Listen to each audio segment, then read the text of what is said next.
Praise the lord. ఈరోజు మీ కొరకు దేవుని వాగ్దానం. మీ అందరికీ ప్రభు నామములో వందనాలు తెలియజేస్తున్నాను.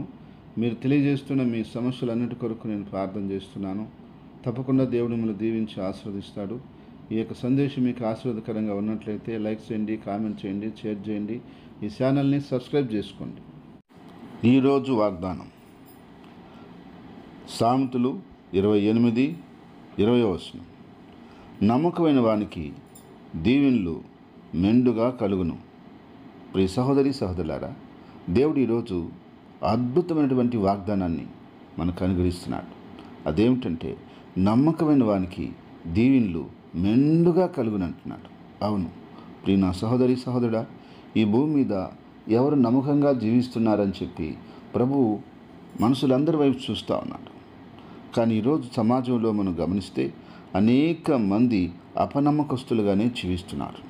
వారి కుటుంబ జీవితంలో వారు నమ్మకంగా లేరు. భర్త ఎడల నమ్మకంగా లేరు, భార్య ఎడల నమ్మకంగా లేరు, వారి తల్లిదండ్రుల ఎడల వారు నమ్మకంగా లేరు. వారికి ఉన్నటువంటి బాధ్యతల్లో, వారి పని బాటల్లో, ఉద్యోగంలో, వ్యాపారంలో అనేక మంది నమ్మకస్తులుగా లేరు. వారికి ఉన్నటువంటి ఆ బాధ్యతలని నెరవేర్చడంలో వారు నమ్మకస్తులుగా నడవట్లేదు. అనేక మంది అపనమ్మకస్తులను ఈరోజు మనం చూస్తూ ఉన్నాం.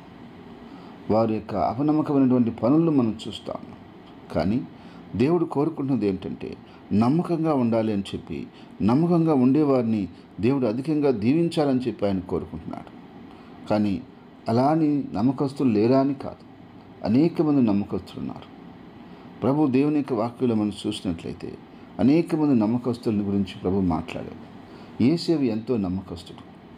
తనను పనిలో పెట్టుకున్నటువంటి ఆ యొక్క ఇంటి వారికి, ఆ ఇంటి యజమానికి ఎంతో నమ్మకం ఉన్నాడు.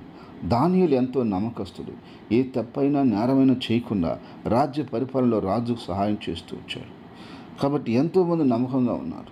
నూతన నిబంధనలో ఆయన అపోస్తలులు ఎంతో నమ్మకంగా ఆయన పని చేసుకుంటూ భద్రతగా వారు వచ్చారు. కాబట్టి ఆయన తలాంతులు తీసుకున్నటువంటి వారు ఆ ముగ్గురులో ఇద్దరు నమ్మకంగా పనిచేసి ఒకడు 5, ఒకడు 2 సంపాదించి దేవుని దగ్గరకు వచ్చారు. అందుకని దేవుడు బలా నమ్మకమైన దాసులారా అని చెప్పి దేవుడు వాళ్ళని మెచ్చుకొని బలపరిచి ఆశీర్వదించి ఇంకా గొప్ప చేశాడు. కాబట్టి నా ప్రియ సహోదరి సహోదరుడా, ఈరోజు నీవు కూడా నమ్మకంగా ఉన్నట్లయితే దేవుడు నిన్ను కూడా చూస్తూ ఉన్నాడు, నిన్ను కూడా ఆయన గమనిస్తూ ఉన్నాడు.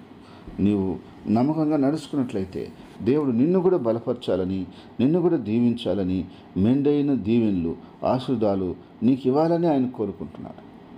నా సహోదరి సహోదరుడా, నువ్వు నమ్మకంగా జీవిస్తున్నావా? నమ్మకంగా జీవిస్తున్నట్లయితే దేవుడు నీకు సహాయం చేస్తాడు. నమ్మకంగా జీవించకపోయినట్లయితే, ఈరోజు నుంచి నేను నమ్మకంగా జీవిస్తున్నట్లయితే, ప్రయత్నం చేసినట్లయితే దేవుడు తప్పకుండా నీకు సహాయం చేస్తాడు. లేదు నేను నమ్మకంగానే జీవిస్తున్నానని మీరు తలస్తున్నట్లయితే ప్రభు చెప్తున్నాడు, నమ్మకమైన వానికి దీవెనలు మెండుగా కలుగుతాయి. కొంచెం కాదు, మెండుగా కలుగుతాయి. అంటే కావాల్సినంతకంటే ఎక్కువ దీవెనలు నీ జీవితంలోకి రాబోతూ ఉన్నాయి, నీ కుటుంబంలోకి రాబోతూ ఉన్నాయి, నీ బిడ్డల మీదకు రాబోతూ ఉన్నాయి. నీ పని బాటల్లో, ఉద్యోగంలో, వ్యాపారంలో, అన్ని విషయాలలో నిండైన దీవెనలు నీకు కలిగి వర్ధిల్లి విస్తరించుదుగాక. ప్రార్థన.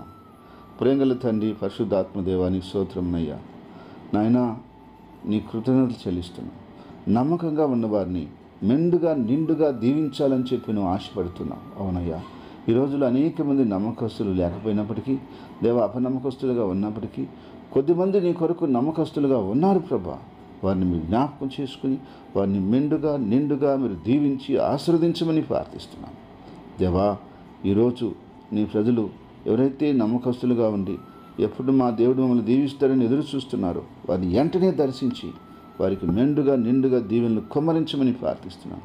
ఈరోజు పుట్టినరోజుని, వివాహ దినమును జరుపుకుంటున్న వ్యక్తుల్ని, బిడ్డల్ని, కుటుంబాలను జ్ఞాపకం చేసుకుని ప్రతి బిడ్డని పేరు పేరున మీరు జ్ఞాపకం చేసుకుని బలపరిచి దీవించి వర్ధలు చేయమని యేసుక్రీస్తు నామములో ప్రార్థిస్తున్నాను తండ్రి.